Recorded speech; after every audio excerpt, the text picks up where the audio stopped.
What is going on YouTube again? All right, this one's a quick addition to the last video I uploaded. Did it in the same day. I was talking about things I like about my long range Model 3. It was a quick little review from going from the standard range plus that I had, which was a 2020 version, to the now 2021. And I was like, well, I talked about some of the things on the outside. I forgot to mention one of the other things that I like on this one here is the trunk. This was on the exterior part of it, but how my trunk has the automatic, like most normal luxury cars, you hit the button, it automatically lifts, you hit the button again, it closes. So that's one other thing they added, which was nice. And it works great for me because I have a lift in my garage, and my Jeep parks above me, and so my lift sits a little bit lower. So on in the standard range plus, without it, when you open the trunk, it just swung all the way open, and it would hit the bottom of the lift, which was supporting the Jeep above the Tesla. So, so this one here, you can adjust the height and then set it at that. So now when you hit it, it goes almost to the top or almost to the underneath of the lift, and it stops. So that's one of the things I like about this. But the interior, like I described in my last video, things that you get differently on the interior as well that I didn't get on my standard range plus in my 2020 model was you get floor mats. In the 2020 standard range plus, you didn't get any floor mats. It was just your bare carpet, and you had to go ahead and order you some floor mats. Like everybody else, I guess some people who, I have the money to do it, but I'm just not, because it's floor mats. I didn't order it through Tesla. I went ahead and went on Amazon and just got some rubber floor mats that fit my, Model 3. And with this one here, I was pleasantly surprised. It came with carpeted floor mats, but I saved my floor mats from the sale of my last Tesla, and I just threw it on top of it, so it's just added protection. But I would say that was included.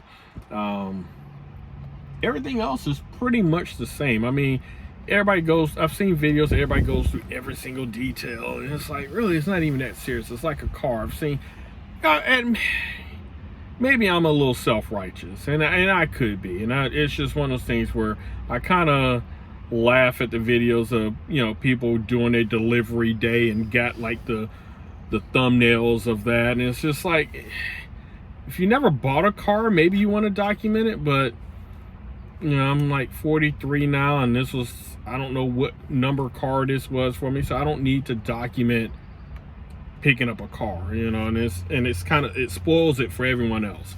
For me, if you go inside the Tesla, I don't even know if they call it a dealership or whatever they call it, but if you go in there for your test drive, it's no different. When it's a nice little thing. You get to see the car, two of the cars set up in there, and but the only difference is, they tell you what time to be there to pick it up. Your car is sitting there, you get in your car and you leave.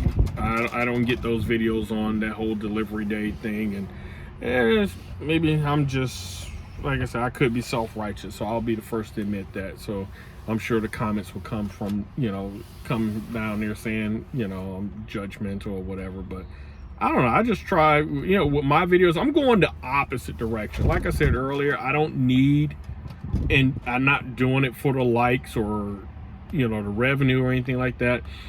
I'm doing my stuff to just talk about the things that most normal people will want to get, may think it's too expensive. And I try to find either alternatives, or I'll discuss my, my cost benefit analysis on why I went with a Tesla versus another ICE vehicle, internal combustion engine. So that's pretty much me on that. So I may digress on those topics from time to time, but like I said, back to my Model 3, I probably need to edit this part out. Just went on that long digression. But like I said, for me, you're just going to get, my little thoughts. I'm not going to put on no sparkling shows or anything like that. Do I know I do that stuff? Yes. If I couldn't do it my 19-year-old youngest daughter can do it. So it's just one of those things. I just choose not to. I mean, I hate searching for something on YouTube, and it's just like, you know, I'm getting a production versus an answer or something entertaining. So I prefer just keep it short and simple. Now back to my Model 3. I'm not going to go through all of the, you know, things that it can do and all that. Like I said, it's a car. Does it ride different than my 2020? No, it rides about the same, except it's just got a little more pickup to it. So I mean, there's that. The interior is about the same. Here, I'll do a quick spin around. Let's see here. There's my work phone charging. So what you get in this one is you get your wireless charging pad, or in the 2020s and below, you had to install it. It was just a regular thing here with a cover. You could sit your phone there, but it had a cover that you pull down and close shut. This one doesn't have it. And this slides. And that's about it. So if anybody makes a video telling you anything else differently, it's just clickbait, or they're using it as a revenue stream, because that's essentially it from the 2021s to 2020. I mean, everything else is the same. The screen's the same, the mirror's the same, the doorknobs are the same. Well, I say knobs, the buttons are the same. I take that back on the buttons. The steering wheel went from chrome to black on the two little buttons on there, but it's not much. If you like the car, if you're looking to save money, long-term wise, I would say it's the way to go. And it does not have to be a Tesla. Like I said, I'm here at work, and there's a Chevy Bolt that's charging right behind me. You know, so I'm just all things EV tech. I promise you, it's going to save you money. You may think you're biting the bullet up front, but I mean, it's well worth it. I did a road trip in it. I went to Savannah. I'll probably upload that video as well. The one thing I did like about this is I was able to go from here to Savannah on a single charge, as opposed with my Standard Range Plus, I had to make a few stops. Even coming home, I stopped, charged it at a super station outside of Savannah, and I was able to head home. I take that back. I made one stop because I was with my wife and my daughter. We had to do a bathroom break, and so we stopped for that. But other than that, the car, you know, the long range worked perfectly. So I get people asking me about that range anxiety, or, you know, oh, I won't be able to do it on a road I won't be able to go anywhere on a road trip. Even with the Standard Range Plus, it was fine. Like I said, y'all don't understand. My wife and daughter, they get impatient in a car, so that was the one reason. And had it not been for the fact that, you know, they're like, oh, we got to stop again, I would have kept my Standard Range Plus. It was perfectly fine. But I did make a lot of money selling it. You know, like I said, I made $3,000 selling it to Carvana. So if you're thinking about it, Carvana, you may want to hurry up, because they got a lot of Teslas on there. So I imagine they're going to start, you know, lowballing people like Tesla do. So I don't recommend selling it to Tesla, because they just lowball me. So but other than that, we're planning another road trip, maybe next month, and I'll see. And I've already mapped it through the Better Route Planner. And it says it was going to go from here to Florida, Orlando, and I think it was 2 stops. And if I had my Standard Range Plus, it would have taken 4 or 5 from where I am, which is in Charlotte. So Charlotte, North Carolina to Orlando would have been about 4 to 5 stops in the Standard Range, and it's only 2 from Charlotte to there. So there's that benefit. So the electric cost has been low to none, because there are plenty of free charging places. Most hotels going to have them. If you're in a urban city, there's plenty of charge points. locations. I'm charging on this one here. It's called EV Connect, which is free. So I will recommend, if you're thinking about doing it, you're trying to figure out, oh, well, there aren't charging places, and I get that. Heck, I'm in the environmental field, and I get coworkers giving me a hard time about, oh, I'm worried about road trips. Download an app called PlugShare. PlugShare, or Better Route Planner, but I like PlugShare. I mean, you can just zoom out and it will show you all the chargers across the country, better yet across the world. I mean, I've seen them in the Bahamas, and I mean, it's just about wherever you go, you're gonna see charging stations, and for the most part, they're free. Now, there's some places here in Charlotte, like, you know, they'll have the free chargers, but it's inside of a parking garage, and you got to pay to get in. I don't bother those. Some of the ones I do are just the free ones. Like, if depending on what city you're in, you may want to look at your city facilities, police stations, fire stations, you know, town hall. You know, they're gonna have those charging stations there. Now, I will say, if you're at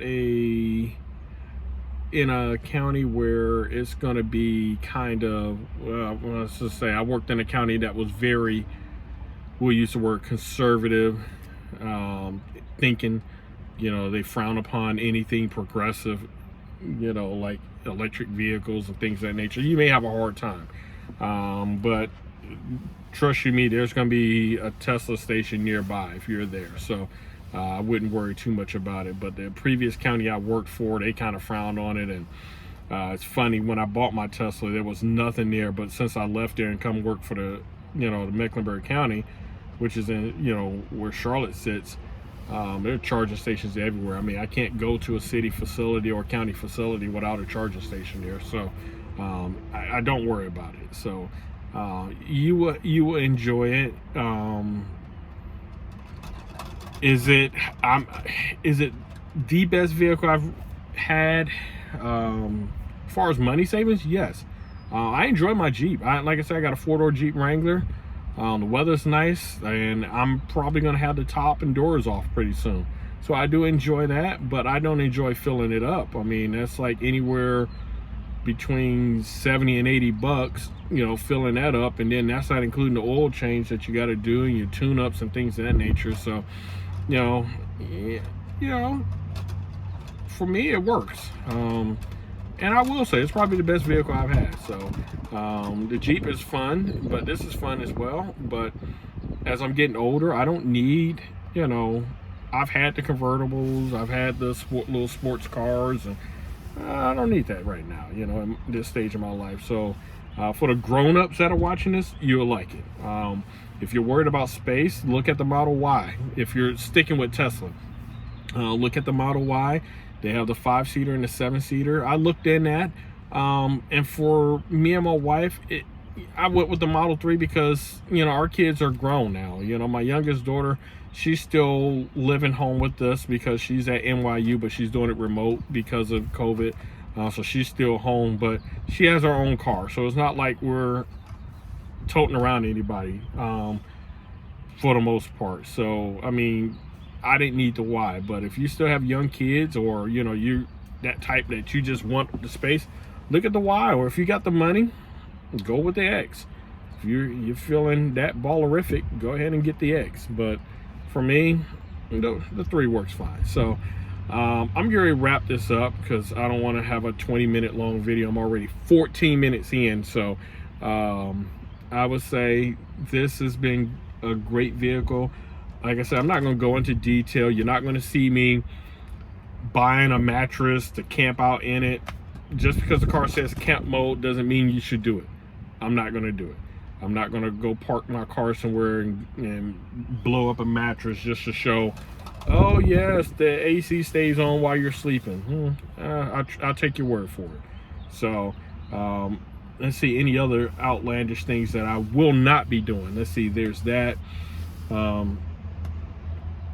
I think I will talk about a few videos back I talked about a turtle wax ceramic. I didn't give an update on that because I was it seemed okay, but I'm not gonna I'll talk about that. I may try to get on this one. I did it on my Standard Range Plus. and it seemed okay. I never got a chance to get the second coat on because it seemed like it was always raining or something like that. So and I just didn't have the time. But the first coat went on, it looked great, and it did its thing. How long did it last? I don't know. I mean, I just didn't pay attention to it, but I will try to pay attention to it on this one here. I do need to tint my windows. I do feel like sometimes I'm riding in a fishbowl. And it's just because I'm used to tinted windows, but I like the legal tint. I don't need the dark stuff because I don't know how people can make turns with their windows at 5% and you got to make a left turn. How do you know someone's crossing the street? So I don't know, but I'm probably going to do legal tint, so that way, you know, protect my interior. But other than that, another question someone asked me, with this glass roof here, do I ever get hot? I never felt the heat from it. I mean, I'm sitting this bright and sunny, as you can see. It is 82 degrees and I don't even have the air on. I'm just sitting in the car with just the front windows down. The back windows are up and I don't feel the heat from it. I mean, I got back of my hand on it and I'm holding it. I can feel it heating up, and it's been sitting in the sun, but as you see, my hand's still on it. So I think it does a great job on that. So that's another thing, but I think you will like it. For me, doing the driving road trips, and I'll say this and then I'll go ahead and end it, but the autopilot is all you need. Don't be one of those fools that's sitting in the passenger seat trying to show off that you have. You don't need it. It really does help on those long road trips or bumper to bumper traffic. And you know, you pay attention, you keep your hand on the wheel loosely and you're fine. I mean, it'll handle everything else. Do I need the full self-driving? No, I don't need the car to park itself. I don't need the car to come find me on a summon, you know, have it drive to a parking lot and just for people to take pictures. I don't need that. So you know, autopilot is going to be all you need, and that's included with the car. So like I say, I think you will like it. I'm impressed with it. My wife is impressed with it, and she's hard to impress with these cars. So and like I said, for the savings, like I hardly drive my Jeep now, so I couldn't even tell you what the price of gas is, but I did read an article that the price of gas is going up, and guess who cares not about it? All of us EV drivers. So that being said, if you're thinking about it, you're considering it, I would go for it, or at least test drive it, or talk to other people. If you want to look at other videos and spoil the surprise and, you know, have them run through every single detail about the car, and that way by the time you get in the car it feels like you've already had it, go for it. I wouldn't. I'm telling you that now. It really does rob it, right? Unless you're looking for a specific answer to a problem you're having, then search that out. But other than that, do yourself a favor. Don't ruin the surprise by. I mean, you can. I mean, I guess it's fun, but I wouldn't. I mean, it's just ruin the movie. It's like finding out that Captain America gets old and the Avengers Infinity War, it was Infinity Wars, and he goes back and someone tells you about it before it happens and you're like, huh? So that's just me. All right, y'all, I'll holler.